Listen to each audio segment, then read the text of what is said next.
Բարև ձեզ ու շնորհակալություն, որ այսօր նորից անպատասխան չեք թողել անտիկոր հակակոռուպցիոն հարթակի աշխատաժողովը։ Հիշեցնեմ, որ առաջին մեր աշխատաժողովը վերաբերում էր ընդհանրապես համակարգային կոռուպցիայի դրսևորման բոլոր ձևերին, բոլոր ոլորտներում,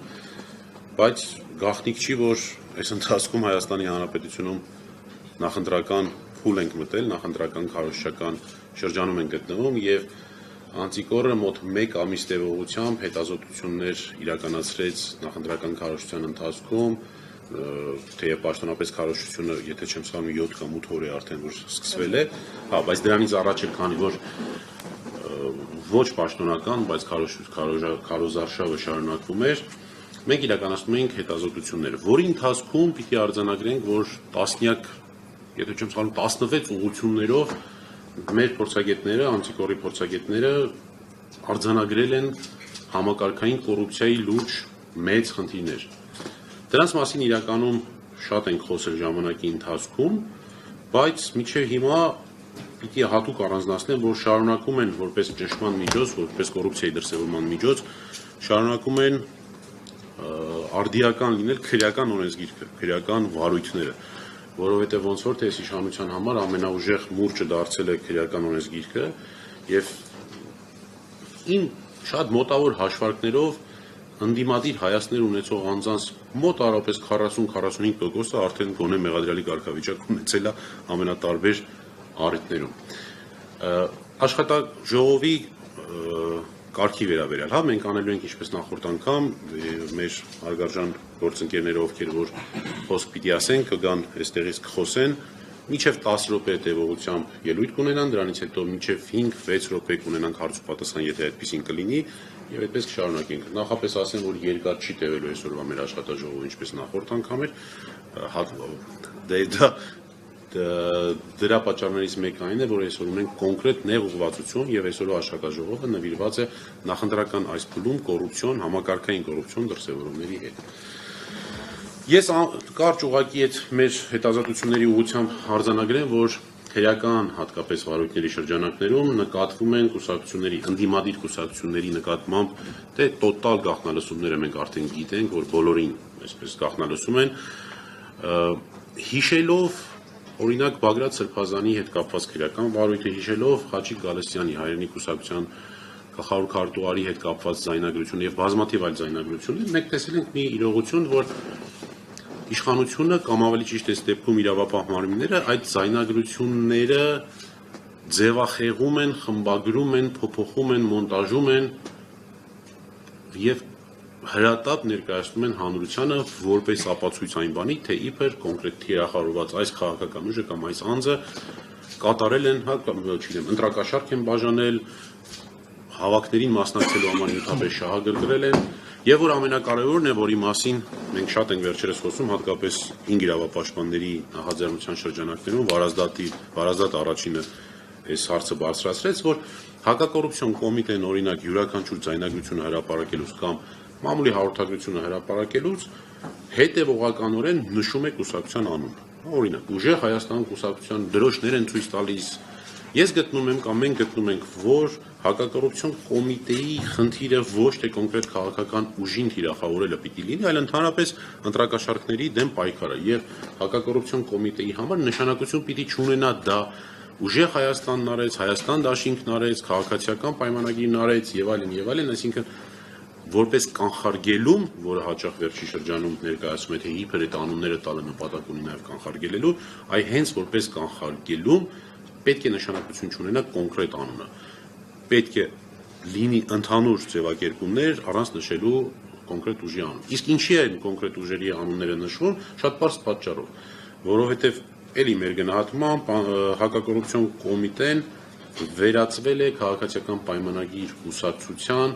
նախընտրական շտաբի, քարոզչական շտաբի եւ խնդիրը այստեղ բացարձակ իրավապահ համակարգի օրենքով նախատեսված գործառույթները, լիազորությունները իրականացնելը չի, այլ քաղաքացիական պայմանագիր կուսակցության անդամներին եւ հատկապես падգամավորներին ամենօրյա ռեժիմում քարոզչություն իրականացնելու շրջանակներում ելույթի կամ ուղիղ եթերների խոսք տրամադրելն է։ Միաժամանակ ուզում եմ այսօր մենք նաեւ խոսելու ենք Քրեական օրենսգրքում հայտնի մի հոդվածի մասին, որը վերջի շրջանում էլի շրջանառության մեջ դրվեց, խոսքը վերաբերում է հավաքներին նյութապես շահագրգռելու այդ հայտնի օրենքին, հա, կարճ ասած, որևէ եղանակով անձին շահագրգռում է, որպեսզի նա մասնակցի կամ հրաժարվի մասնակցելուց որևէ քաղաքական միջոցառման հավաքի։ Այս հոդվածի հետ կապված Սահմանադրական դատարանը բոլորովին վերջերս հրապարակեց որոշում, որը ունի շատ այսպես նախապատմություն, ընթացք շատ տարօրինակ եւ հետո էլ որոշում եւ որի վերաբերյալ այսօր իր խոսքով հանդես կգա 5 իրավապաշտպանների նախաձեռնության անդամ Վարազդատ Հարությունյանը։ Վարազդատ ջան, համեցեք այստեղ հենց սկզբից ու Վարազդատը կներկայացնի ընդհանրապես այս Սահմանադրական դատարանի գործընթացը այդ հոդվածի հետ կապված ամբողջ process-ը։ Շնորհակալություն, որ այստեղ եք։ Ձեզ շնորհակալություն։ Շնորհակալություն։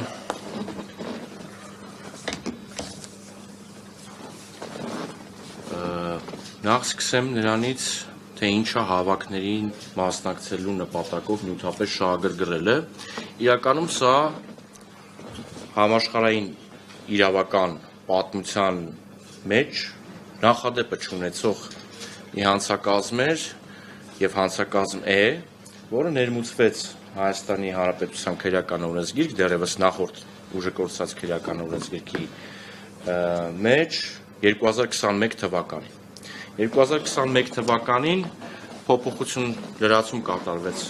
քրեական օրենսգիրքում եւ հավաքներին մասնակցելու նպատակով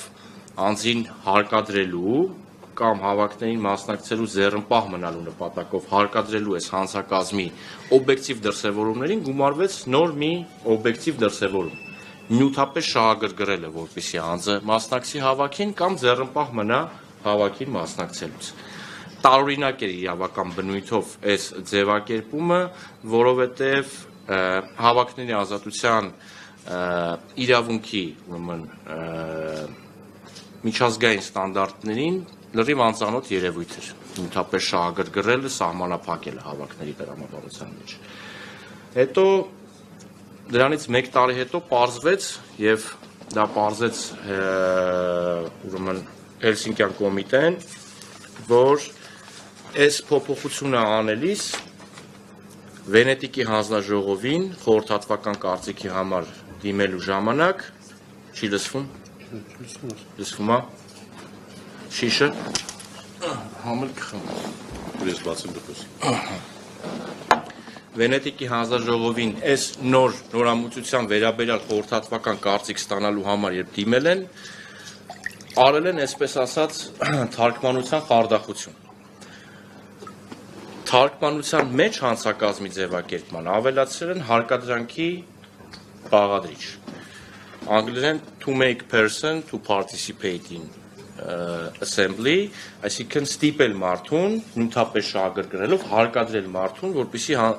անձը մասնակցի հավաքին։ Վենետիկի հանձնաժողովը բնականաբար նկատի ունենալով, որ հավաքների ազատության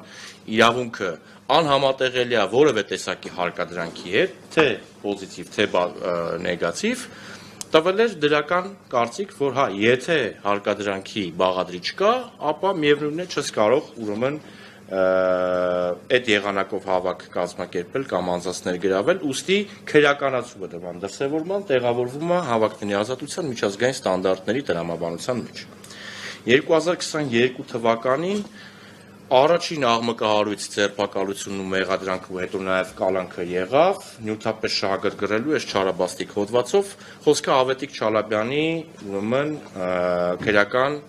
վարույթի քրեական գործի մասին էր։ Ավետիք Չալաբյանին ձերբակալեցին 2022 թվականի մայիս ամսին, երբ նոր քրեական օրենսգիրքը արդեն ընդունվել էր եւ պիտի ուժի մեջ մտներ հուլիսի 1-ին։ Ձերբակալման մեղադրանք առաջադրելուց հետո, երբ մենք ընթերցեցինք նոր քրեական օրենսգիրքը, հայտնաբերեցինք, որ նոր քրեական օրենսգիրքում այս նյութապես շահագրգռելու կոմպոնենտը բացակայում է համարժեք հոդվածի մեջից։ Եվ կալանքի քննարկման շրջանակներում նաև մեր պարտականությունից ելնելով քննարկման առարկա դարձրեցինք այն հանգամանքը, որ դուք այս մարդուն ձերբակալում եւ կալանավորում եք մի մեղադրանքով, որի հիմքում ընկած իրավական նորմը ընդամենը ամիս ու կես հետո այլևս չի գործելու, իրենք ուրեմն արտահերտ նիստ գումարեցին ազգային ժողովի եւ նոր քրեական օրենսգրքում այնուամենայնիվ ավելացրեցին այս հանցակազմը։ Իդեպ այս բոլոր քննարկումների շրջանակներում մենք հենց այդ քրեական վարույթի սկզբից էլ խոսել ենք այս նորմի սահմանադրության հետ որոշակի խնդիրներ եւ հակասություններ ունենալու մասին, որովհետեւ ընդհանրապես նորմալ չէր պատկերացնել, որ հնարավոր է անձին մեղադրանք առաջադրել եւ անձի արարքը դիտել որպես քերեորեն պատժելի արարք, եթե անձը օրինակ, չգիտեմ, նյութապես շահագրգռում է, որպեսզի մարդը մասնակցի հավաքի, նկատի ունենալով, որ ամբողջ աշխարհում այդ պրակտիկան տարածված է։ Իդեպ ասեմ, որ օրինակ Ամերիկայի Միացյալ Նահանգներում այդպիսի գործակալություններ կան, ովքեր զբաղվում են հավաքներին, տարբեր հավաքներին անձանց ներգրավելով։ Ոնց է, այստեղ կաստինգ կամպանիաներ կան, չէ՞, որ մասովկաներ են ապահովում, օրինակ, չգիտեմ, հմեկի բանավեճերի ժամանակ, որտեղ որ ծափ են տալիս այդ մարդիկ, հա, այդ նույն եղանակով հավաքների շրջանակներում։ Ընդ որում ես այս քննարկման շրջանակներում մի կողմ եմ դնում այն հանգամանքը, որ Ավետիք Չալեբյանը ոչ էլ նյութապես շահագրգռել էր, այնտեղ լրիվ ուրիշ պատմություն էր, այնուամենայնիվ այս դեպքից հետո բազմաթիվ քրեական գործեր հարուցվեցին տարբեր ուրեմն քաղաքական ուժերի, տարբեր ներկայացուցիչների նկատմամբ հավաքներին մասնակցելու համար նյութապես շահագրգռելու հիմքով։ Բոլորի հիմքում դրված էին գաղտնալսումներ, որոնք էլի հրապարակվում էին քննչական կոմիտեի կողմից եւ էլի հիմնականում մոնտաժված էին եւ իրար կտրտված մոնտաժների ուրեմն վերաբերյալ մասնագիտացվածը արդեն պարոն Խուդոյանը այդ մոնտաժների մասով կխոսի։ 2024 թվականին խորհրդանական ընդդիմությունը դիմեց սահմանադրական դատարան օգոստոս ամսին։ Հոկտեմբեր ամսին նույն թվականին սահմանադրական դատարանը կասեցրեց դիմումի քննությունը, որպեսզի ստանա Վենետիկի հանձնաժողովի խորհրդատվական կարծիքը։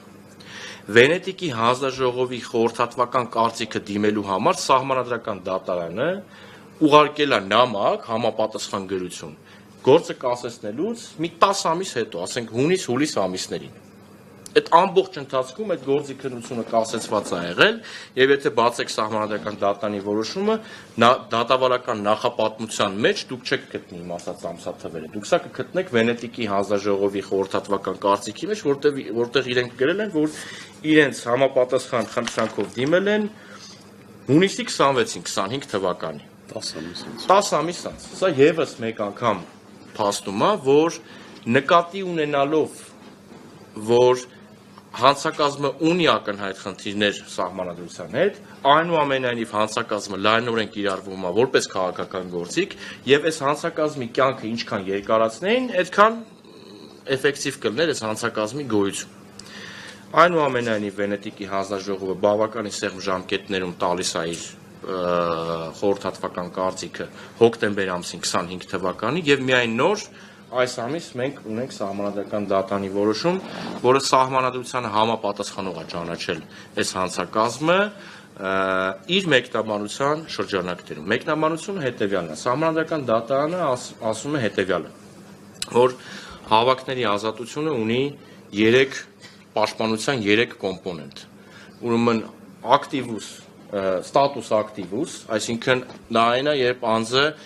ունի հնարավորություն, ռեալ հնարավորություն իր ուզած հավաքին գնալ մասնակցի, գործնական հնարավորություն։ Ստատուս նեգատիվուս, որ չկա որևէ խոչընդոտ, պետությունը ձեռնպահ է մնում որևէ տեսակի խոչընդոտից, որպեսզի անձին սահմանափակի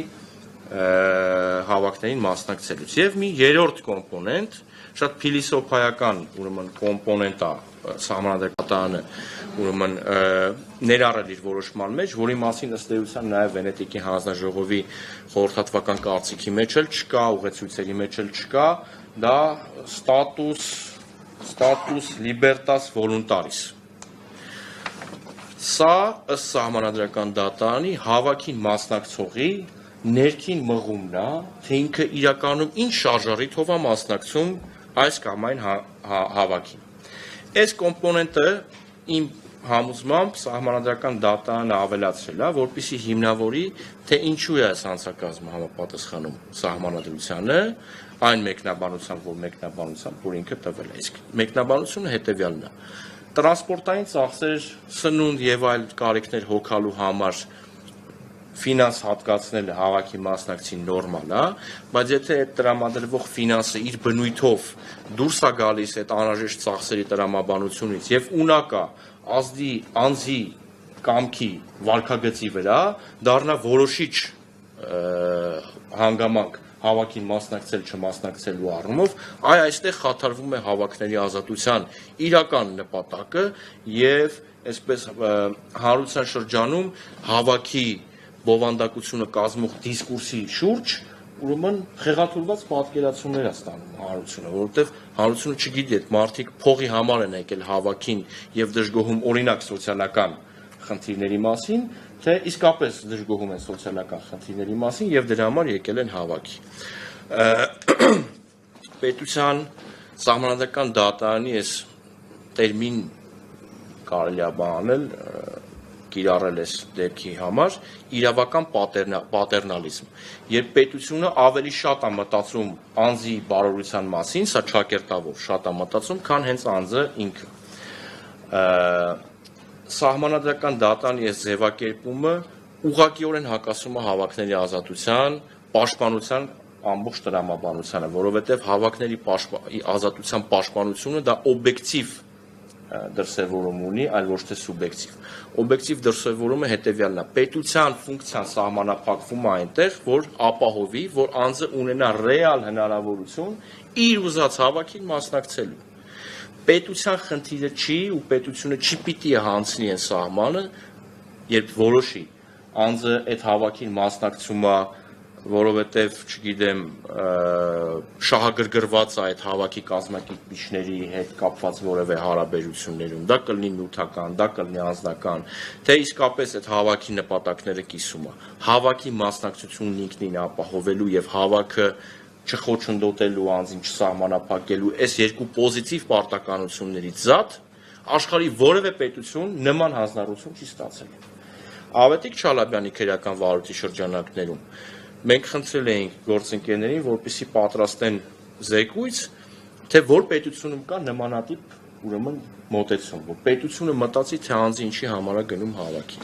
Աշխարհի որևէ պետությունում քրեականացված չէր նյութապես շահագրգռելու այս ինստիտուտը հավաքների մասնակցության։ Մի պետությունում էր նախատեսված որևէ իրավական հետևանք, ընդ որում ոչ քրեական, այլ վարչական, դա Բելարուսի Հանրապետությունն էր։ Այսինքն ժողովրդավարական արժեքների, ժողովրդավարական դեմոկրատական իրավակարգերի շրջանակներում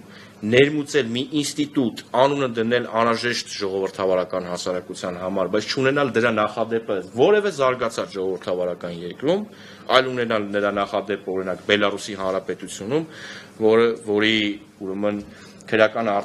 ընդհանրապես արդարադատությունը նույնիսկ ընդդացած չի մարդու իրավունքների եվրոպական դատարանին, այստեղ ակնհայտ հակասությունը առաջանում։ Սահմանադրական դատարանի որոշման հիմքում ըստ սահմանադրական դատարանի ընկածա հենց Վենետիկի հանձնաժողովի այդ ուշացած կարծիքը, հա։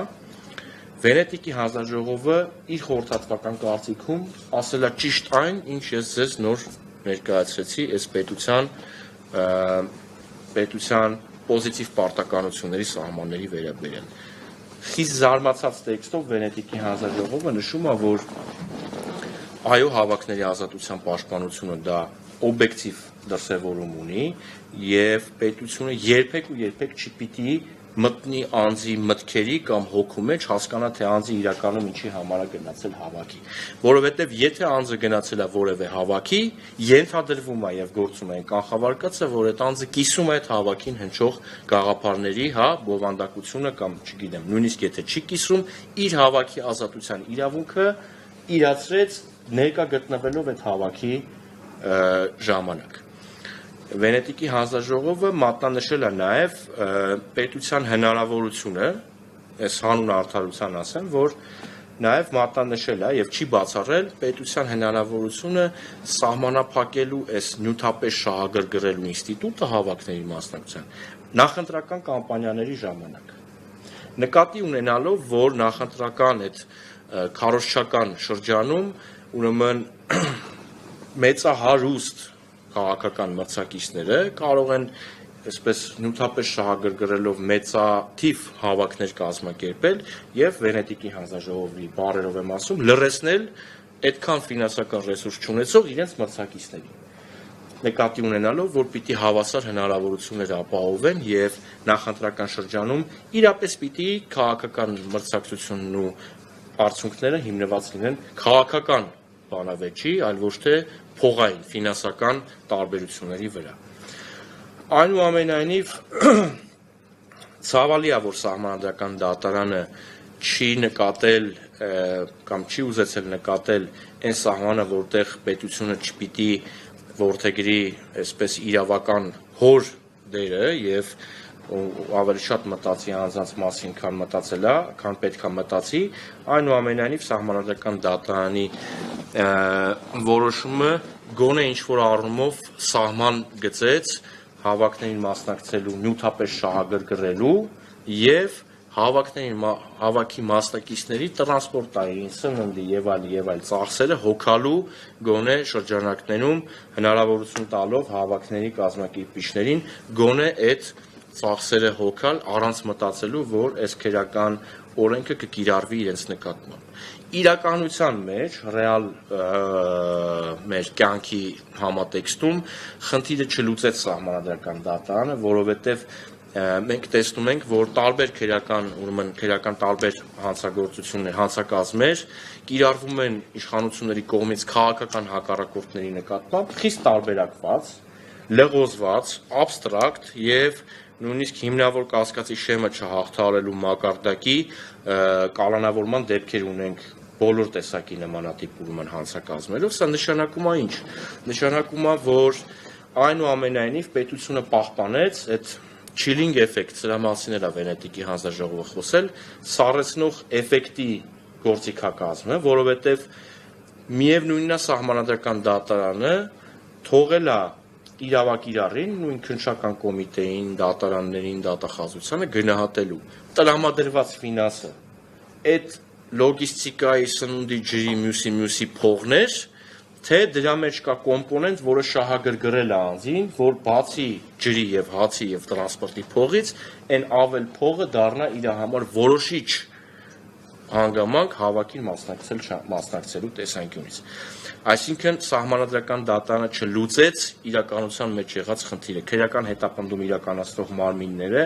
ունակ են շարունակելու այս հանցակազմով նույնիսկ տրանսպորտային եւ այլ ծախսերը հոգացող քաղաքական ուժերին մոնտաժված ձայնագրություններով, որտեղ ընդհանրապես փողի մասին խոսակցություն է, չէ՞։ Օրինակ մարդը ասում է, չգիտեմ, գիտես ինչ կա, շալվարս լվացել եմ, չի չորացել, շալվար չունեմ որ գամ, պայմանական օրինակ եմ բերում, մի քիչ էլ ավելի ոնց որ ուզում եմ բանին զավեշտալի ներկայացնել, որովհետեւ մեր իրականությունն էլ է զավեշտալի։ Նա էլ ասում է, ես քեզ 4 շալվար կտամ կամ նոր շալվար կտամ, որ դու հագնես գաս հավաքի, քերական հետապնդում իրականացնող մարմինները ունակ են այս հանգամանքը դարձնել քերական վարույթի քննության առարկա, դրա շրջանակներում մեղադրանք առաջադրել իրենց այդ քաղաքական հակառակորդին, խափանման միջոցի համար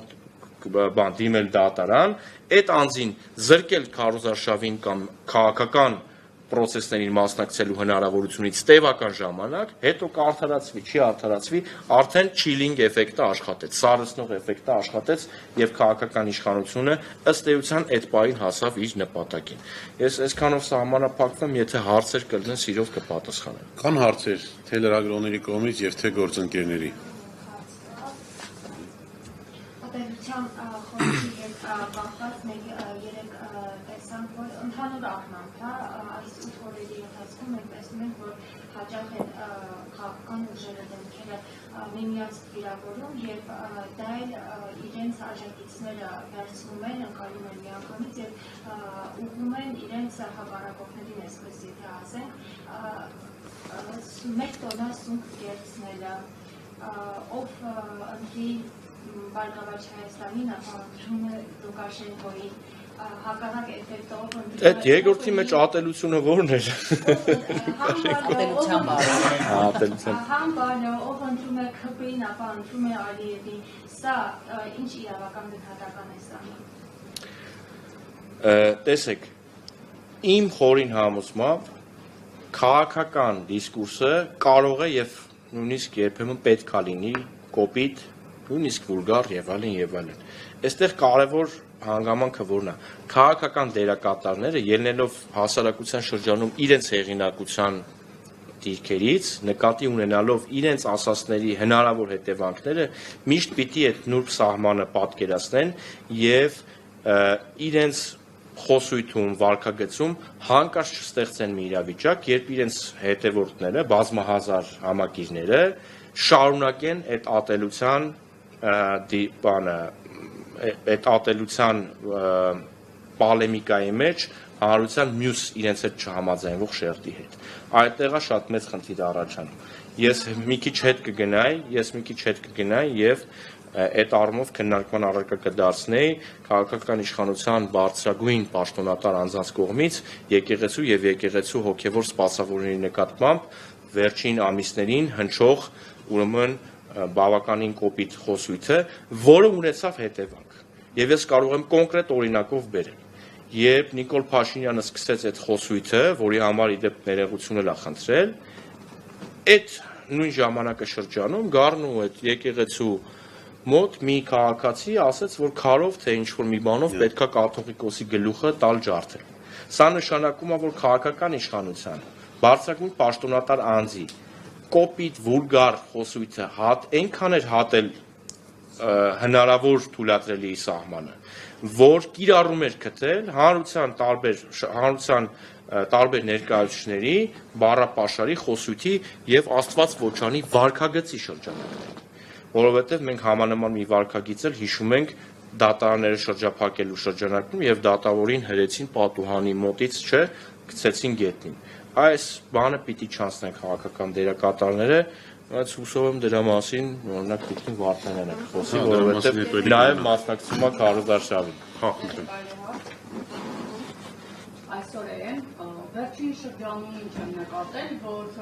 իշխանության ներկայացուցիչները, մասնավորապես նախարար կլինի, մարզպետ կլինի, իրենց սոցիալական էջերում այսպես բարելուր են հայտնում իրենց մարզի բնակիչներին, ասելով, օրինակ, ճանապարհի այսքան հատվածը վերանորոգվել է, ասֆալտապատվել է, այս կամ այն համայնքի հետ կապված որևէ խնդիր է լուծվել, տանիքներ եւ այլն։ Ուսումնասիրություն արվել է այս մասով, սա արդյոք ընտրակաշառք դիտարկում է, թե ոչ, եթե նախկինում սա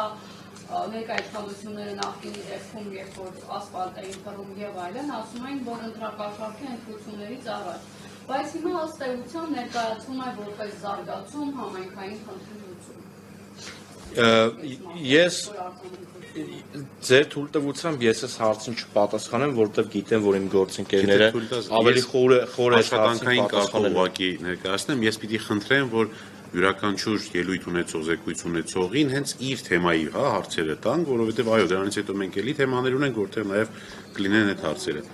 Բայց ամեն դեպքում պարոն Հարությունյանը ոնց կորոշի, կարող է եւ պատասխանել եւ չպատասխանել։ Ես կթողեմ գործընկերները։ Շատ լավ։ Շատ լավ, ես եթե հարցեր կներեք խտրական, ձեր ասածը դասական խտրական կիրառումն է քրեական օրենսդրության, ես վերադառնալով իմ թեմային, բերեմ ամենապարզ ու ամենաբան ցայտուն օրինակը։ Այդքան ընդդիմադիրների նկատմամբ պես նյութապես շահագրգռելու հավաքների մասնակցության քրեական վարույթներ հետապնդումներ հարուցվեց, համարյա բոլորի նկատմամբ կալանքի միջնորդություններ եղան, երևի 1-2 առաջին չբավարարված կալանք ա եղել։ Նոր նորքում բլոգեր Արտուր Չախոյանը այդ իր հեռախոսով պատտվում էր Գայ Արցանի մոտ։ Հերթով հարցնում էր մարդկանց, դուք ով եք, որտեղից եք եկել։ Մենք այսինչ դպրոցի կոլեկտիվն ենք, մենք բոլորս այստեղ ենք, թվով այսքան մարդ, բան։ Այդ նույն հոդվածը 236-ը ի սկզբանե նպատակը ու բուն օբյեկտիվ դրսևորումը հավաքներին մասնակցելու նպատակով անձին հարկադրելը սահմանափակելու համար է։ Այդ դեպքով քաղաքապետարանի ընտրությունների, հավաքանու ընտրությունների դեպքեր։ Մի հատ քրեական վարույթ չիմացանք նախաձեռնվել է, այդ չեմ ասում որևէ մեկի նկատմամբ քրեական հետապնդում։ Մարդկանց կոլեկտիվներով հանը բերել են հավաքի։ Մի հատ քրեական վարույթ չեն նախաձեռնում, հասկանան հարկադրանքի տարեղել է, այդ ոնց եղավ ամբողջ կոլեկտիվը այն սովետական միության են լավագույն շրջանների, լավագույն ավանդույթներով բոլոր բաներով անդամներով եկել են։ Հարկադրանքի տար չկա, բայց վարույթ չեք նախաձեռնում, բայց մեղադրանք չկա, մի հատ հասկանանք հարցաքննություններ չկա, այս նույն ձեր ասածը ընտրակաշառքների վրա, որ հիմա բերենք իմպլեմենտացնենք, կտեսնենք, որ օրինակ Թալինի համայնքապետը համայնքի բյուջեից մարդկանց բարերարություն է անում։ Այն խեղճ ընդդիմությունը, որ հələ իշխանության չի, համայնքային կամ պետական բյուջե չկա, որը տեղից ինչ-որ մեկին բարերարություն անի։ Այդ ոնց եղավ մրցակցային հավասար պայմաններ։ Շատ շնորհակալություն, հատկապես այս վերջինի համար, որովհետև ես էի պատրաստում դրա մասին խոսել, շնորհակալություն, որ լրացրեցիք։ Մի հատ ես էլ կարճ հարց բանից հետո, ես ճիշտ հասկացա, որ փաստորեն Վենետիկի հանձնաժողովը թեև համաձայնվել է որոշակի առումով այս օրենքին նյութապես շահագրգռելու, բայց այնուամենայնիվ այդ համաձայնության նպատակը եղել է հենց ընդդիմությանը ավելի փոքր ռեսուրսներ ունեցող ընդդիմությանը պաշտպանելը։ Վենետիկի հանձնաժողովի եւ ընդհանրապես հավաքների ազատության պաշտպանության նպատակը անց մարդ պետություն հարաբերություններում մարդուն պաշտպանելն է։ Այո, այսինքն այն հանգամանքի, որ ինքը համաձայնվել է, դա պայմանավորված է եղել միայն ընդդիմությանը պաշտպանելու համար եւ ոչ թե խորհրդատվական մոտեցումը այն է, որ լավ, եթե այսպիսի բան եք մտածել, գոնե նախընտրական քարոզչության շրջանակներում այս ինչ նպատակով արեք, ոչ թե ընդհանրապես։ Շատ շնորհակալ։ Ես եմ շնորհակալություն գործընկերներ։ Այս վերջին ժամանակներում դե արդեն այդ մասին իհարկե խոսեցի, որ տոտալ գաղտնալսում է իրականացվում եւ մենք այս հանդիպում աշխատաժողովը նշանակել էինք եւ դեռևս չգիտեինք երեկվա ձայնագրության մասին հարկապես, որը վերաբերվում էր Հայաստան դաշինքին եւ հիմա պիտի խնդրեմ Հովհաննես Խուդոյան Հայաստան դաշինքի անունից ելույթ ունի, հանդես գա եւ մեր հարցերին պատասխանի։ Ասեմ, որ միջև կհասնի աշխատաժողովի կարգը հետեւյալն է, նախ մենք բոլորին ենք հրավեր ուղարկել, բոլոր քաղաքական ուժերին հայտարարությունով ասել ենք եւ այն քաղաքական ուժերը, որոնք կարողացել են նպատակահարմար են համարել, եկել են եւ մասնակցում են այսօրվա մեր աշխատանքային քննարկմանը։ Պարոն Խուդոյան, համեցեք։ Շնորհակալություն։ Մինչև երեկվա իրադարձությունները արդեն մոտավորապես 1 ամիս մոնիտորինգ ենք անում իրավապահ համակարգի սոցիալական կոմունիկացիան, իսկ մեդիա կոմունիկացիան եւ վերհանել ենք շատ հետաքրքիր օրինաչափություններ, որ թեև իրենք մասնակիորեն անում են իրենց լիազորությունների հաշվետվողականության վերաբերյալ գործառույթներ, բայց եթե ամբողջության մեջ նայենք դրա տոկոսային բաղադրիչը ինչքան է, տեսնում ենք, որ այդ մեդիա կոմունիկացիան ակնհայտ քաղաքականացված է։ Հատկապես նախընտրական շրջանում եւ սա վերաբերել է նաեւ նախորդ ընտրություններին էլ դիմերում հակակոռուպցիոն կոմիտեի հաղորդագրությունները շատ քննարարույց են։ Միջոցառումը սկսելուց անմիջապես հետո կարճ դրա մասին ասեցիր։ Նախ եւ առաջ շատ լուրջ խնդիր է եւ այս խնդիրը կոմունիկացրել ենք եւ շարունակելու ենք ներկայացնել բոլոր դիտորդներին, նաեւ կենտրոնական ընտրական հանձնաժողովին ենք ներկայացնելու։ Հաղորդագրությունների մեջ քաղաքական ուժի անվանումը նշելը, նրա սիմվոլները տեսանյութում բերել ներկայացնելը կամ այլ եղանակով, չգիտեմ, հանրահավաքներից կադրեր եւ այլն։ Ես ընդունում եմ, որ եթե օրինակ քրեական գործ հարուցվի կենտրոնական շտաբի դեմ, այսինքն ցույց տան, որ ամբողջ քաղաքական թիմը ինչ-որ հանցագործություն է կատարում, այս կողմից էլ հայտարարություններ կենան, որ սա ակնհայտ ապօրինություն է, իսկ նախաձեռնող կողմը սպանավեճի լինի ընտրություններին մասնակցող ուժը, նորմալ է, որ իրավապահ մարմինը արդարանալու կամ իր արածը ճիշտ ներկայացնելու տեսանկյունից այդ ինֆորմացիան ներկայացնի եւ հիմնավորի, որ այո, ինքը ճիշտ է վարվել կոնկրետ անուններ էլ նույնիսկ նշելով։ Բայց երբ որ մենք տեսնում ենք, որ կան հատվածական ինչ-որ տվյալներ, որ ներկայացվում են, այս ինչ մարզում է, ինչ շտաբի աշխատողը կամ շտաբի պետը ինչ գործողությունն արել, այս ինֆորմացիան ուղեկցվում է հենց քաղաքական հակաքարոզչությամբ։ Ընդհանրապես իրավապահ մարմինները այո ունեն իրենց գործառույթների մասին եւ հանրությանը իրազեկելու իրավունք եւ պարտականություն, այսինքն հանրային հաշվետվողականության իրավունք եւ պարտականություն, եւ նաեւ ողջունելի է, որ հանցագործությունների կանխման եւ նախականխման տրամաբանության մեջ նաեւ այդ ագիտացիան անեն, հա, որ այս տեսակ արարքը հանցագործություն է ու մենք մոտարապես նման դեպք եւ չի կարելի այսպես անել, ով որ կանի կարող է ենթարկվել իրավապահների օրինական հետապնդումներին։ Բայց երբ որ մենք տեսնում ենք, որ այս շատ կարճ, չոր օֆիցիալ ինֆորմացիային փոխարինելու է գալիս շատ հաճախ մոնտաժի հնարքներով եւ ռեժիսորական լուծումներով ինչ-որ տեսանյութեր, որոնք հատկապես թիրախավորում են ընտրություններին մասնակցող կուսակցություններին, դաշինքներին, նշելով նրանց անունները, ցույց տալով տարբեր կադրեր, որոնք կապ չունեն գործի վերաբերյալ, հասկանում ենք, որ թիրախը թերևս իրենց օրենքով ունեցած պարտականությունները չեն, թիրախը հանրությանը իրազեկելը չի առհասարակ հանցագործությունների կանխման վերաբերյալ, այլ թիրախը հենց քաղաքական հակակարողությունն է։ Շատ ավելի հետաքրքիր են այս հաղորդագրությունների բովանդակությունները, որովհետև երբ որ հրապարակվում են ձայնագրություններ, առաջարկում եմ յուրաքանչյուր հաջորդի հրապարակվելիք ձայնագրության վերաբերյալ այդ տեստը յուրաքանչյուր մարդ անի։ Փորձի իր համար առանձնացնել այս հրապարակված տեքստից, որ ուներ իրավական նշանակություն, որ կարող վկայեր կոնկրետ հանցանքի մասին, եւ որոնք չունեն իրավական նշանակություն, ասել է թե ինֆորմացիային մատակարարում քաղաքական բանավեճերի կամ քաղաքական խոսույթի համար։ Օրինակ, երբ որ ձայնագրություն հրապարակվեց, որտեղ ենթադրաբար շտաբի ինչ-որ աշխատող կամ վստահված անձ կամ ինչ-որ այլ կարգավիճակով անձ խոսելով նույն ոլորտում գործունեություն իրականացնող մարդկանց մասին, ասում է Շունշանգյալ, այս արտահայտությունը իրավական ոչ մի նշանակություն չունի եւ հակակոռուպցիոն կոմիտեն կարիք չունի այս արտահայտությունը հրապարակելու։ Բայց մենք քայլերի հաջորդականությունը տեսնում ենք, իրենք սա տալիս են, նույն օր այս արտահայտությունը վերցվում է եւ դառնում է հաջորդ, ասենք, չգիտեմ, օրերի կամ շաբաթների քաղաքական օրակարգի անբաժանելի մասը։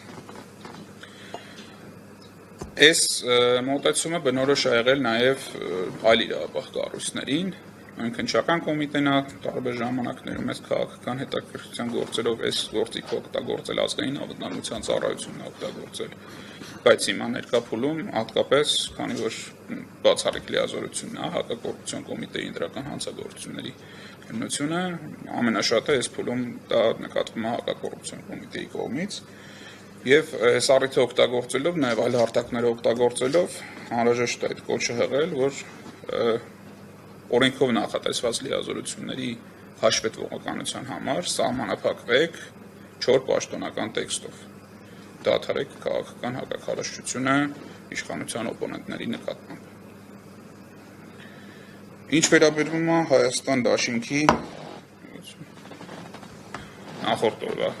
հրապարակված ձայնագրությունը, մենք արդեն իսկ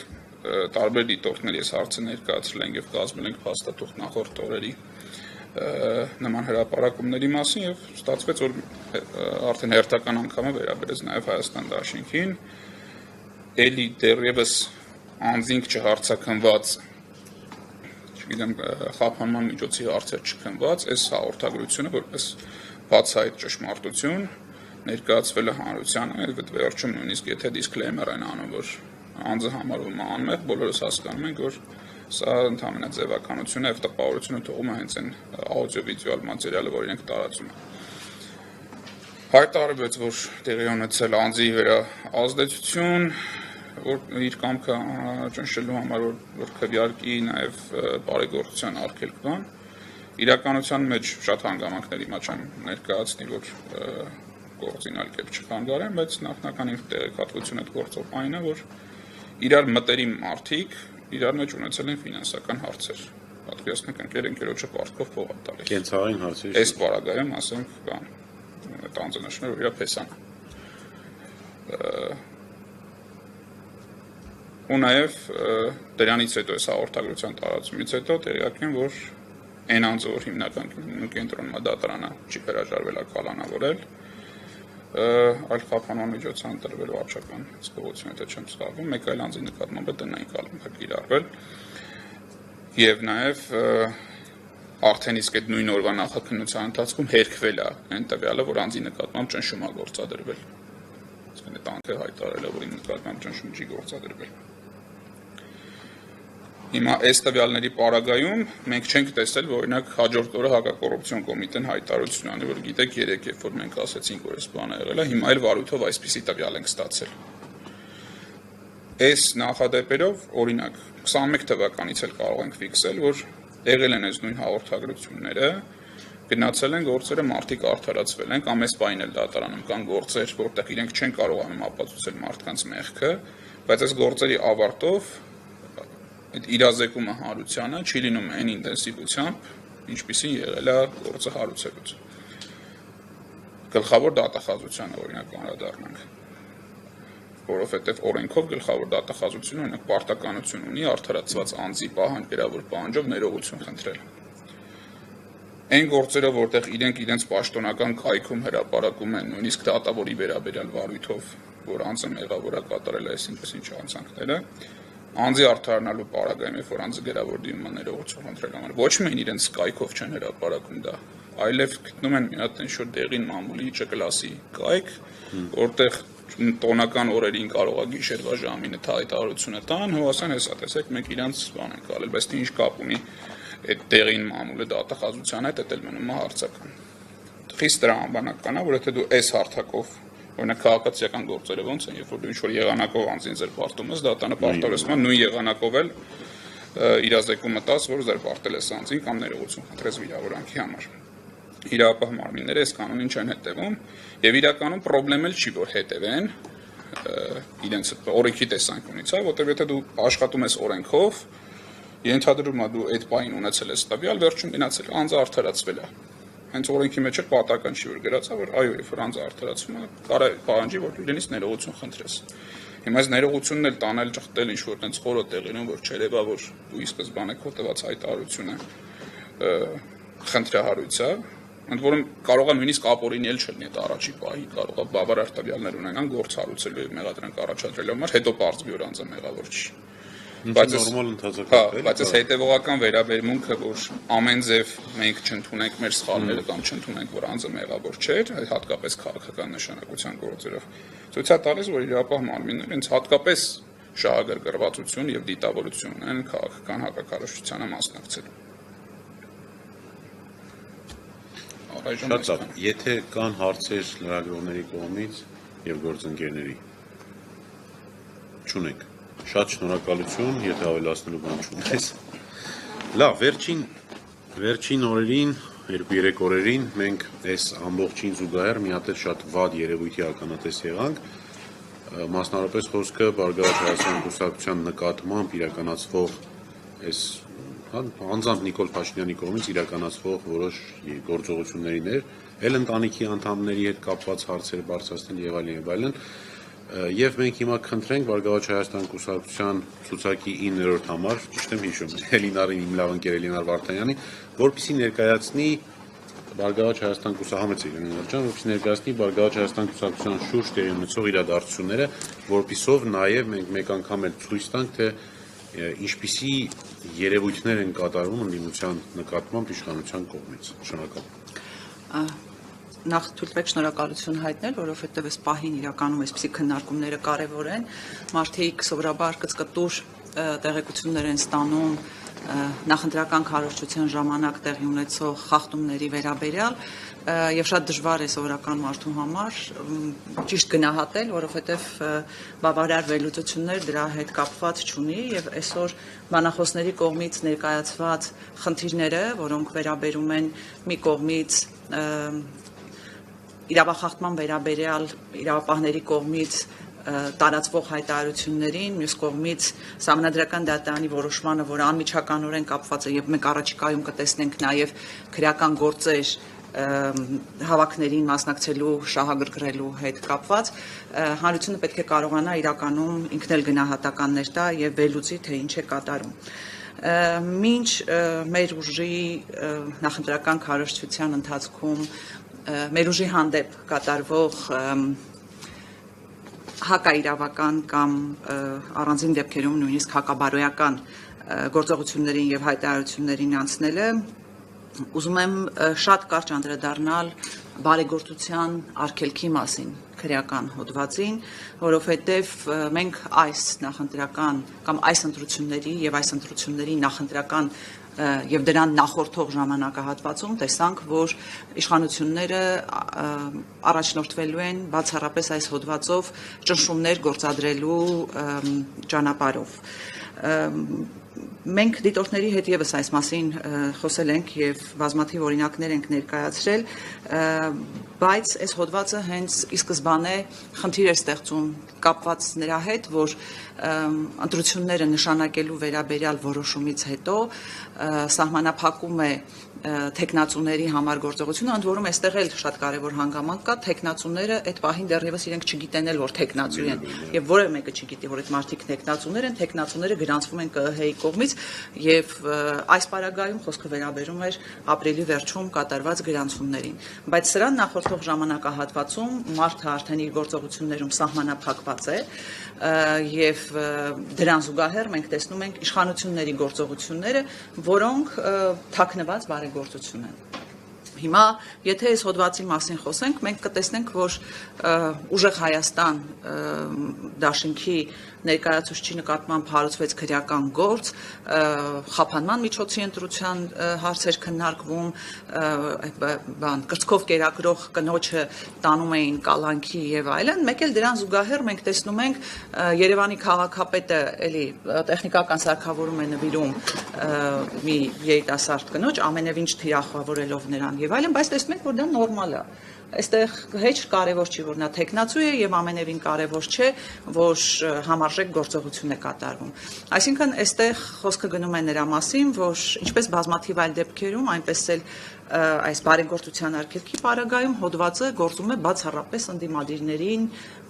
ընդդիմադիրների գործողությունները կանխելու եւ ընդդիմադիրներին պատժելու համար։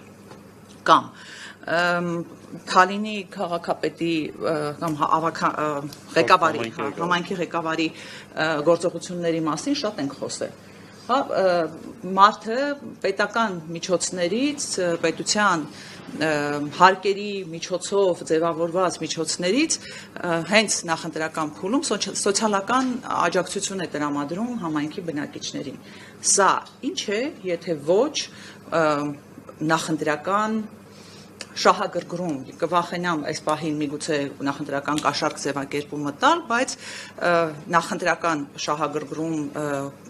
կոչելուց զատ այլ կերպ կոչել չի կարելի, իհարկե չեմ անդրադառնա նաև այդ նույն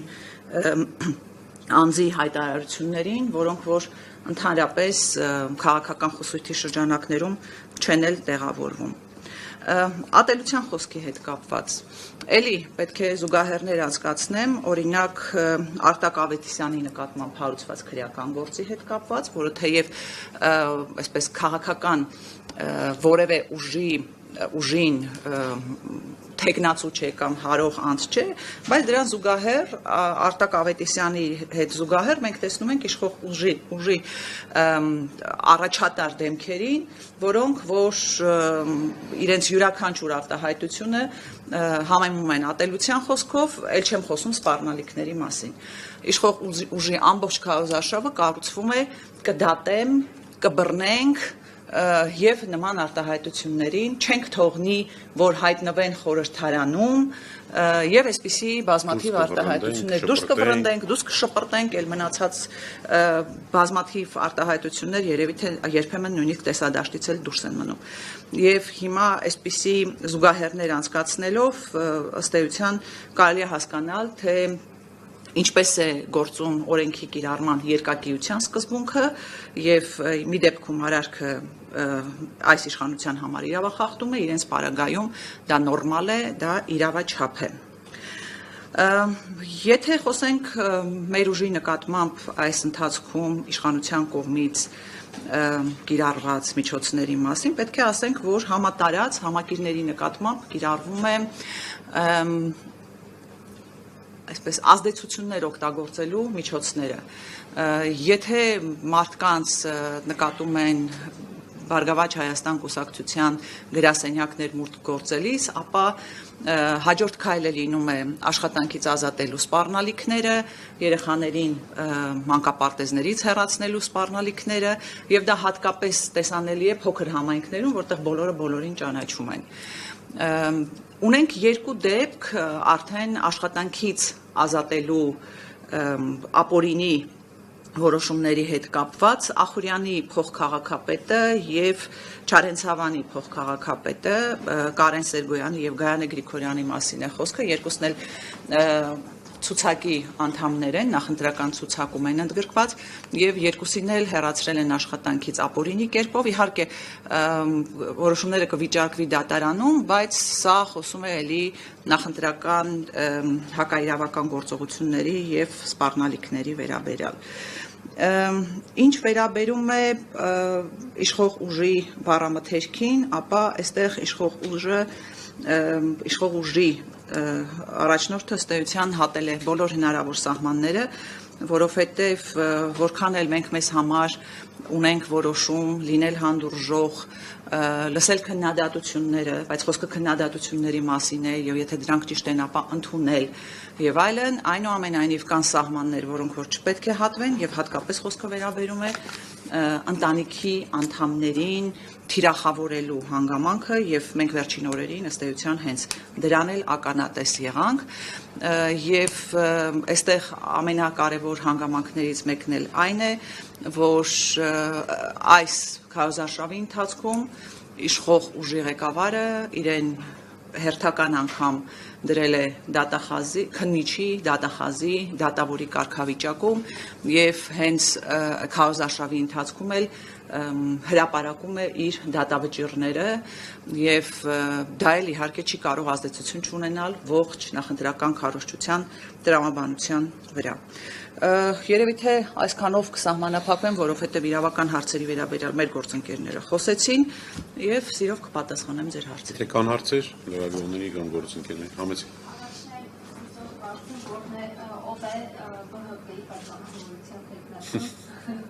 Պատգամավորության մենք այդ հարցի վերաբերյալ բազմաթիվ արդեն հայտարարություններ եղել են, ես դրան չեմ անդրադառնա, հետևաբար թույլ տվեք չպատասխանել այդ հարցին, որտեղ այդ հարցի մասին արդեն բազմաթիվ հայտարարություններ եղել են։ Թեմային վերաբերող կան հարցեր։ Եթե կարելի է, դուք եք նշեցիք, որ Փաշինյանը հիմա իր քաղաքական հակառակորդներին այսպես ձևակերպել նկատմամբ սպառնալիքներ է հնչեցնում, կնստեցնում, այս կանոն եւ այլն ժամանակ բաղամուտքը հիմա ես մեջ բերեմ։ Դուք ինչ եք կարծում, ինչն է նպատակը։ Արդյոք այսպես փորձում է ընտրողների ձայնը շահել, փորձում է հրահանգներ տալ իրավապահ համակարգին, այն բացը լրացնելու, որ իսկապես կա։ Սա ինչպես է։ Ես այստեղ այս հարցը բազմաշերտ եմ տեսնում, այսինքն մի քանի բաղկացուցիչներ կան եւ իմ գնահատմամբ դա է պատճառը։ Առաջինը, եթե նախընտրական քարոզարշավի ժամանակ դու ճունես ռեսուրս ներկայացնելու քո կատարած աշխատանքը, այդ դեպքում պետք է շեղես ընտրողներին։ Այսինքն ինչ է արել Փաշինյանը 8 տարվա ընթացքում, այդ ինչ մի պատմական քայլ է արել այս 8 տարվա ընթացքում, որ կարող է այդ քայլով գնալ եւ ընտրողի քվեն մուրալ։ Հետևաբար առաջին կոմպոնենտը դա է 8 տարվա ձախողումները, Արցախի էթնիկ զտում, կորցված Արցախ, մեր տարածք Հայաստանի Հանրապետության սուվերեն տարածքի օկուպացիա, պետական պարտքի հսկայական աճ, սոցիալական արդարության այսպես սարսափելի վիճակ եւ այս պարագայում եւ դու դրա մասին խոսելու բան չունես, այդ դեպքում ընտրողներին պետք է ընտրողների ուշադրությունը գրավես այլ հնարքներով եւ այդ սերիալը, կբռնեմ կդատեմի դրա ամենալավ միջոցներից մեկն է հանդիսանում։ Մյուսը ապագայի վերաբերյալ ինչ է առաջարկում։ Այսինքն, եթե դու ապագայի հետ կապված չունես հստակ ծրագրեր, որոնցով որ մարդկանց համոզելու ես քեզ գան ընտրել, ելի մնում է դիմել շոուին, որովհետև եթե մենք տեսնում ենք իր նախընտրական քարոզարշավը բացի կբռնեմ կդատեմ եւ այլն այդ ամեն ինչից զատ մեկ էլ խաղաղությանը տեր կանգնեկն է, մոռանալով որ ընդամենը մի քանի ամիս առաջ ինքն էր հայտարարում, որ սեպտեմբերին Ադրբեջանը կհարձակվի, եթե ինչ չընտրես, մնում է հասնել թե ինչ խաղաղության մասին է արդեն խոսքը։ Եվ երրորդ հանգամանքը, այո, շատ հեշտ է սպառնալիքների միջոցով ազդել մարդկանց այսպես հոգեբանական մթնոլորտի վրա, որովհետև երբ մարդիկ տեսնում են, որ այս իշխանությունների համար չկան եւ այդ մարդու համար չկա որևէ կարմիր գիծ, ըստ էության նպատակ ունի դրանով նաեւ ստեղծել որոշակի մթնոլորտ, բայց ես ուզում եմ իհարկե հիասթափեցնել իրեն, որովհետև սովորաբար ժամանակի ընթացքում այդպիսի սպառնալիքները ավելի շատ հակազդեցություն են ստեղծում, քան թե ենթարկվելու եւ այդպիսի սպառնալիքներին տրվելու հնարավորություն։ Վերջ։ Շատ շնորհակալություն Ես էլ եմ շնորհակալ։ հրավերը ընդունելու համար եւ այս լավ ներկայացման համար։ Ինչպես եւ ներկայացրեցի ամենասկզբից, անձիկորում մենք իրականացրել ենք այս մեկ ամսվա ընթացքում հետազոտություններ, մոնիտորինգ ու այդ ըստ տասնյակ ոլորտներում ուղղություններում խնդիրներ ենք տեսել համակարգային կոռուպցիայի հետ կապված եւ այս իմաստով մեր հետազոտությունները ներկայացնելու համար հրավիրում եմ անձիկոր հակակոռուպցիոն արտակի փորձագետ Աբրասիմ Աթոյանին, համեցիր Աբրասիմ ջան, փորձենք հնարավորինս հակիրճ ներկայացնել այն ոլորտներում, որտեղ կան խնդիրներ ու ինչ տեսակ խնդիրներ են դրանք։ Առանձնացրել եմ հաշտեն։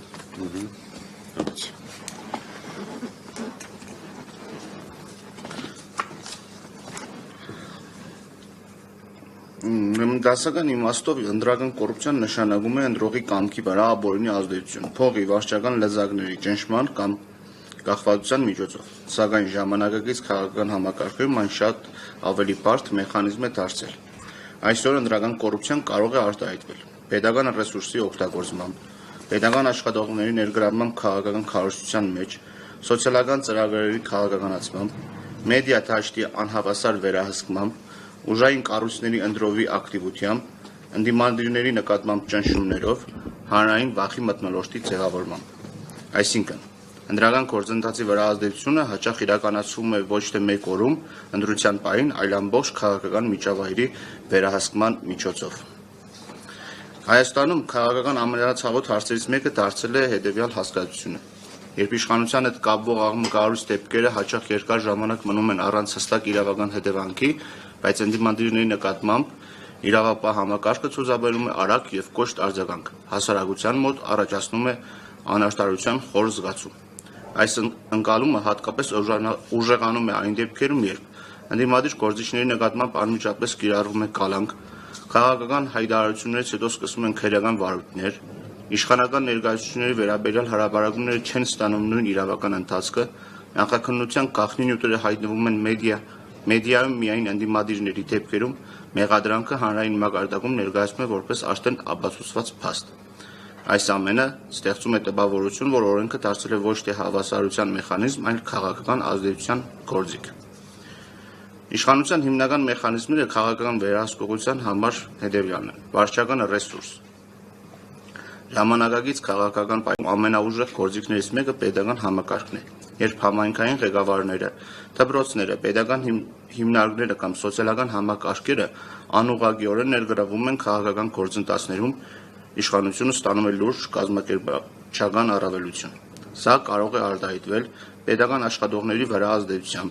ընդրական մասնակցության վերահսկմամբ, քաղաքական ակտիվության ճնշմամբ, լոյալության մթնոլորտի ձևավորմամբ, տեղեկատվական վերահսկողությունը։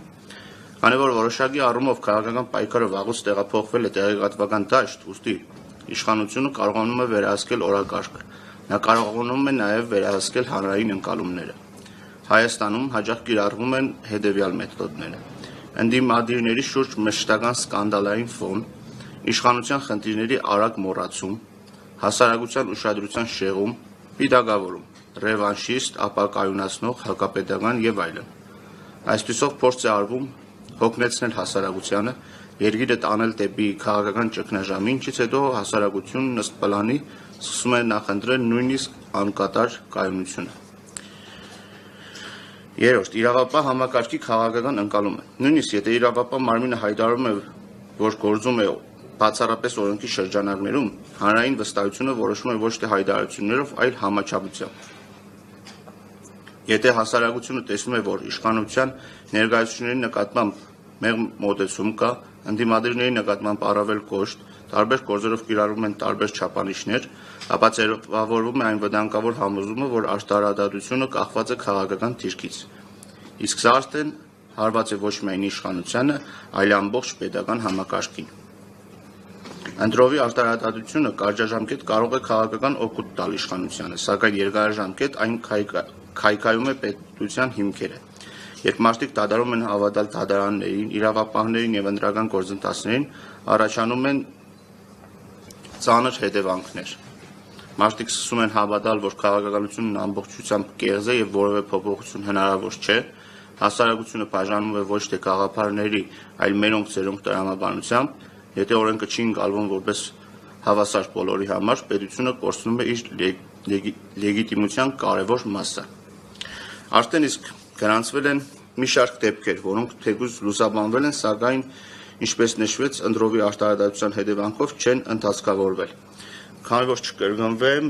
խոսքը վերաբերվում է նույն Սափեյանի դեպքին,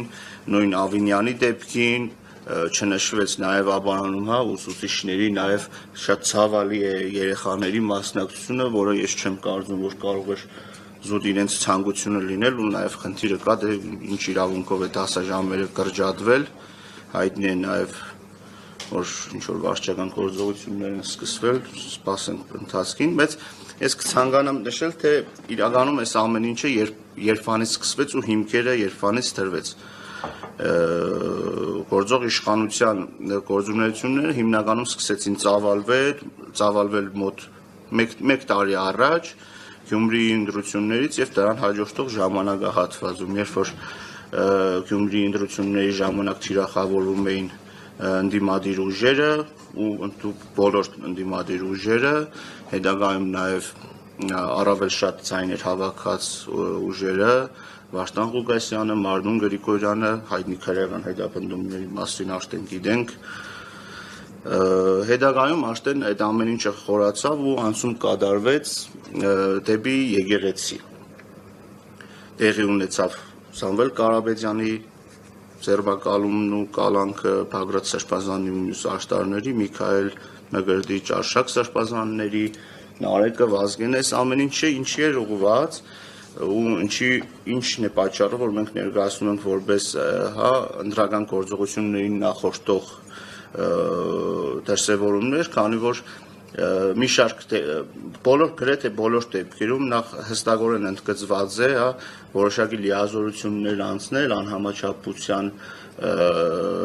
մեթոդների կիրառումը թեկուզ կանանքների պարագայում եւ այլն, օրինակ Նարեկենց պարագայում իրենք մի անգամ արդեն իսկ արտարացվել էին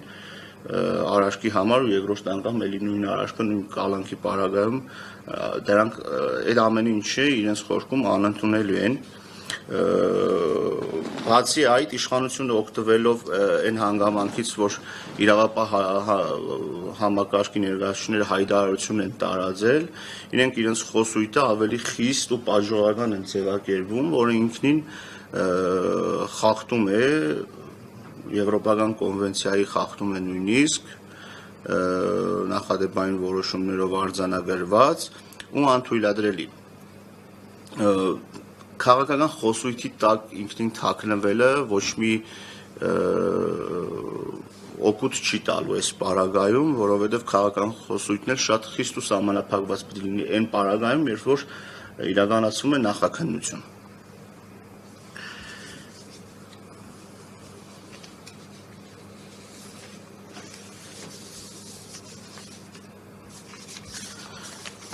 Վերջին շրջանում տեղի ունեցող ակտիվ ձերբակալությունները կամ ինչ-որ քարոզչական մեխանիզմին ավելի լուրջ ընթացք տալը ուղղված է միայն նրան, որպեսզի կարողանան սև քողով ծածկել ընդդիմադիր ուժերին ու քանի որ չունեն ռեալ խոսույթ, նաև իրենց խոսույթը ձևավորեն այդ ուժերի առաջ քաշած ծրագրերի շուրջ, ինչը զգացվում է ոչ միայն արտահայտված իրավական պրոցեսներով չագերտավորը իրավական, այլ նաև հայտարարությունների տեսքով իրենց կողմից, ժխտողական հայտարարությունների տեսքով։ Լայն տարածում ունի նաև գովազդները, որոնք որ հագաքարոզչությունը, ես օրինակի համար երկու դեպք եմ հանդիպել համացանցում, երբ որ իրենք էին ներկայացնում, չէ, երեք ուժերը միասին ինչ-որ չարիդ էին համեմատում, ինչ երեք էլ արդեն առանձին տեսա գովազդ ու հենց YouTube-ում, հիմա արս այդ մոնետիզացիան, որ միացավ օգուտվողներ էլի, ու վերաբերվող Սամվել Կարապետյանի կողմից ուժեղ Հայաստան դաշինքին էլի իր վերաբերյալ ինչ որ ըստիս նաև արադավորող տեղեկություններ բացի այդ արդեն իսկ արձանագրված խախտումների մասով քարոզչության պաստառների ու նաև այդ վարչական ռեսուրսի կիրառման մասով կարող եմ մի քանի օրինակներ բերել օրինակ հենց այստեղից որ դուրս գաք մոդեշկում մի քանի խանութներ կան, որոնք ընտրական օրենսգրքի 21-րդ հոդվածով իրավունք չունեն պաստառներ փակցնելու, բայց արդեն իսկ կան։ Նույնը շարունակական է Տիգրան Մեծի փողոցում, հենց City-ի վրա եմ ինքս նկատել ֆիքսել ու շարունակությունը դեպի Հակատանգեղոս փողոց, ու ստեղ նաև որոշակի առումով նաև անկորձությունն է ինքնին կոռուպցիոն դրսևորում, որովհետև պարտականությունը դրված է քաղաքապետարանի ու ոստիկանության վրա, որ իրենք են պարտավոր դրանք անել։ Բայց անգործությունը միայն իշխանության պարագայում, հա, որտեղ դիմադիրների դեպքում այսպես սանտիմետրերը ձեռքին միլիմետրերով Ես հիշեցնեմ հայրենիք կինոթատրոնի հա շենքին փակցված նկարի պատմությունը ինչ էր դարձել։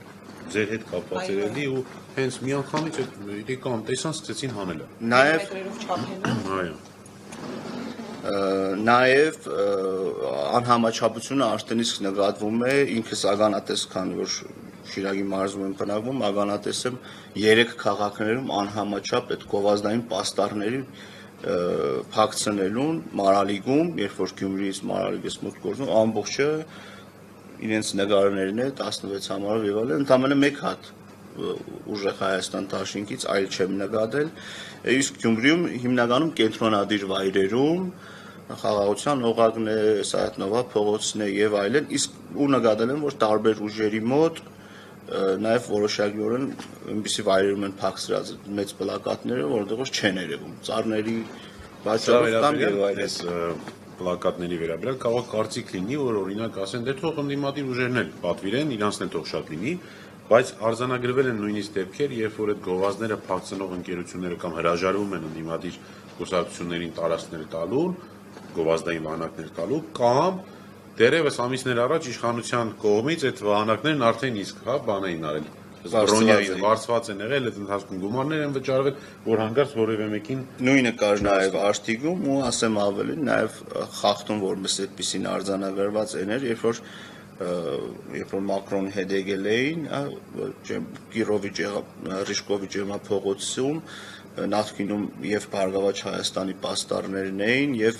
ուժեղ Հայաստանի եւ քաղաքացիական պայմանագրի, բայց այդ օրը միայն քաղաքացիական պայմանագիրն էր միացված։ Այս մեր հետազոտությանը ես ուզում եմ երկու բան էլ ավելացնել, որը բոլորովին վերջերս է տեղի ունեցել։ Մասնավորապես խոսվեց Տավրոս Սափյանի դեպքի հետ կապված։ 3 կամ նախորդ օրը ես տեսա հակակոռուպցիոն կոմիտեի կողմից տարածված հայտարարությունը, հաղորդագրությունը, որտեղ երկար տեքստով հիմնավորել էին, որ հանցակազմը բացակայում է, որովհետև այնտեղ ինչ-որ պատճառաբանություններ էին բերել, էականը պատճառաբանությունները չի։ Էականը ընթացակարգերն են, որ քրեական դատավարության օրենսգրքով նախատեսված, առանց քրեական վարույթ նախաձեռնելու հնարավոր չէր լինելու դա հերքելը։ Այդքան իմանալ չէին կարող։ Ես չեմ ասում, թե սխալ են հերքել, հա, որ հանցակազմ կատել չկա, չեմ անդրադառնում այդ հարցին, բայց օրենքը թույլ չի տալիս այլ եղանակով։ Ինչի է սա կարևոր ընդգծելը, որովհետև երբ որ որևէ տվյալ կվերաբերվի ընդդիմադիր քաղաքական ուժերի, բացի այն, որ միանգամից վարույթը նախաձեռնում է, մտնում են դատարաններ, ստանում են թույլտվություններ գաղտնալսումների,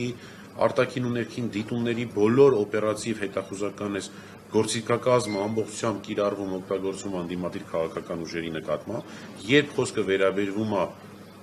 իշխանական անձի կողմից կատարված արարքի, որ ընդհանրապես պետք է վարույթ նախաձեռնել, դրա շրջանակներում քննել եւ այդ նույն ձևական պատճառաբանությամբ, օրինակ հերքեին, ասեն չկա հանցակազմ, բայց նույնիսկ դա չեն առնում, դրանով իսկ ցույց տալով իրենց որոշում են մասին, որ անելու ենք այն, ինչ որ մենք ցանկանում ենք։ Այս առումով ներողություն եմ խնդրում, այս առումով սա նաև ազդեցություն է ունենում ընդդիմադիր քաղաքական ուժերի համակիրների նկատմամբ, այն մարդկանց, որոնք որ օրինակ քարոզչական գործունեություն են իրականացնում, շատ նորմալ է, ժողովրդ ընտրությունների ժամանակ, շատ նորմալ է, երբ որ կուսակցության հարող, կուսակցության ակտիվը գնում է փողոցներում, տներում մարդկանց համոզում, ասում է եք մեզ ընտրեք։ Շատ նորմալ է, որ ասում է մեզ եք ընտրելու, շնորհակալություն, ձեր անուն ազգանուն ասեք, ցուցակում գրեմ, դա էլ է նորմալ։ Իդեպ այդ հնարքից օգտվում էր Նիկոլ Փաշինյանը 17, եթե չեմ սխալվում, թվականին։ Կա դրա տեսակետը, բայց դա նորմալ է, այդտեղ հանցակազմ չկա։ Սա այսպիսի տեղեկությունները, տվյալները վերցնում մոնտաժում են, այդ մոնտաժի հետ կապված շատ ենք արդեն խոսել, եւ ներկայացնում են հատուկ տեսագրություններով ու հատուկ վիդեո ես իմ հնարքներով, թե իբր տեսեք ինչ հանցագործություն է տեղի ունեցել։ Եվ մի բան էլ ավելացնեմ, որ պարոն Խուդոյան, եթե բան եք ասում, մեր այս հետազոտությանը կապված պարոն Աթոյանը, որ ասեց Facebook ընդհանրապես սոցիալական ցանցերում տեղի ունեցող այդ թիրախավորմանը ընդդիմադիր քաղաքական ուժերի։ Վերջի շրջանում նկատվում են արհեստական բանականության միջոցով, բոլորդ եք տեսել, ինչ նոր բան չեմ ասում, արհեստական բանականության միջոցով ստեղծված տեսագրություններ, տեսանյութեր, որոնք կոպտորեն հակաիրավական եւ հաճախ նաեւ հակաբարոյական եղանակով թիրախավորում են ընդդիմադիր քաղաքական ուժերին։ Ես չեմ ասում, թե գիտեք ինչ ընդդիմությունը բան է, սուրբ է եւ որևէ դեպք այդպեսի չկա իշխանության նկատմամբ։ Չէ, իշխանության նկատմամբ էլ որոշակի այդպիսի դրվագներ ես գոնե տեսել եմ, բայց այստեղ խնդիրն է, որ մի դեպքում, եթե դա հնարավոր է անի որևէ ընդդիմադիր կուսակցություն քաղաքական ուժ կամ որևէ ընդդիմադիր հայացքներ ունեցող անձ, լրիվ այլ է, երբ որ պետությունն է իր միջոցներով, իր ռեսուրսներով դա իրականացնում կոնկրետ ընդդիմադիր քաղաքական ուժերի նկատմամբ։ Այնպիսի ստեր են տարածում, որ էլ դու սուս, օրինակ, եթե ուժեղ Հայաստանը գա իշխանության, ապա 300,000 հայ պիտի գնա Ուկրաինայում, թե Ուկրաինայի դեմ պատերազմի, եւ դրա հակառակն էլ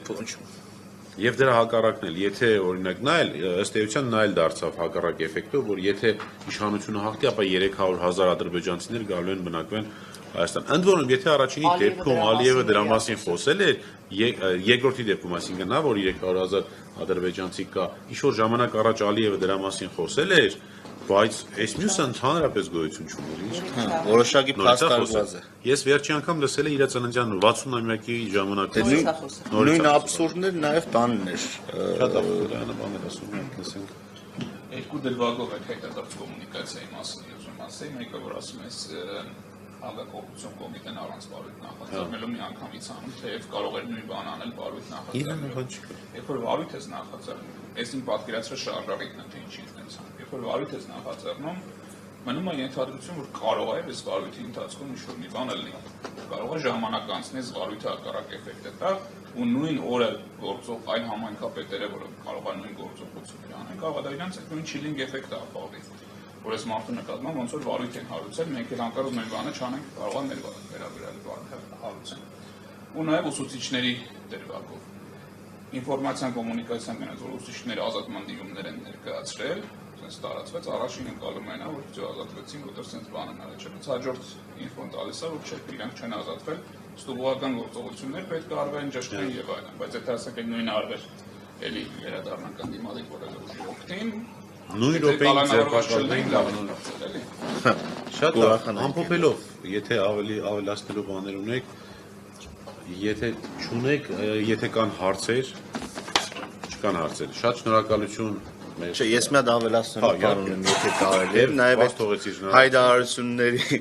անհամաչափության վերաբերյալ, եթե չեմ սխալվում, երեք Բրուսովի կաշառքի դեպքով ինչ որ ինֆորմացիա գնաց։ Հա, ինձ նոր եմ ստուգել, որևէ հայտարարություն չկար հակակոռուպցիոնի կողմից արված։ Այո, լրագրողները իրենք էին փորձել, այն էլ անուններ, հա, իդեպ, էսել է շատ հետաքրքիր։ Տեսեք, մենք խոսում ենք, որ կուսակցության անուններ են տալիս։ Հիմա լրատվամիջոցը կոնկրետ հարցում է իրականացել հակակոռուպցիոն կոմիտեին, ասել է մենք ունենք, եթե չեմ սխալվում, հրապարակներ արել, գրել էր։ Մենք ունենք տեղեկություն, որ այս ինչան, այս ինչը, հա, այս ինչ անուն ազգանով անձը ձերբակալվել է կամ կալանավորվել է։ Չէին հաստատել անուն, հաստատել էին, որ այո կան ձերբակալված ու կալանավորված անձինք, բայց անուններ չէին տվել։ Եվ Ցոլակ Հակոբյան այդ մասին ուղղակի կարճ անդրադարձություններ, որ ասում էր, որովհետև նոր ռեկտորի թիմից է եղել ձերբակալվածներից մեկը։ Մեկ անդրադարձ Դանիելի Նովենիսյանի բուկլետի ու ԱԱԾ-ի բաժանելու process-ը տեղյակ եք։ Բանը արտերկրից ժամանակ հայրենագիցների համար մեր բանը բուկլետներ են հորինել, որոնք որ պետք է բաժանի ԱԱԾ սահմանապահ զորքերը, որը ըստ իս абսուրդ է։ Իշխանել ուզում է իրազեկման բան լինի, բայց լիազորություն չի կարա, բայց բոլոր այն գործողությունները ներողություն, որոնք կնպաստեն, որ ընտրակաշառք չբաժանվի, կանխվի, ես դրան համաձայն եմ։ Ես այդտեղ խնդիր չունեմ, բայց ես չեմ կարող համաձայնվել բոլոր այն արարքներին, որ կատարում է, որ չի եղել ոչինչ, սարքվել է ու բռնել է մարդկանց ձերբակալել է։ Շատ Նույն հաջողությամբ որոշակիորեն նաև ինքը բանի միջոց է ու նաև այդ խոսույթի հա իրենց մասով մի հատ մեջբերում եթե թույլ կտաք։ լավ է։ Միքայել Սրբազանի խոսքերից է ստոր նպատակին հասնողների համար ասել է խրոնիկ անբացատրելի անկիդակից ադելությունն են իրենցից բարձրի եւ վսեմի նկատմամբ հիմա այդ ադելությունն են գրգռում այդ իսկ պատճառով էլ արկա այդ խոսույթը Սրբազանի խոսքով էլ ավարտենք այսօր մեր ամեն շատ շնորհակալություն ես եմ շնորհակալ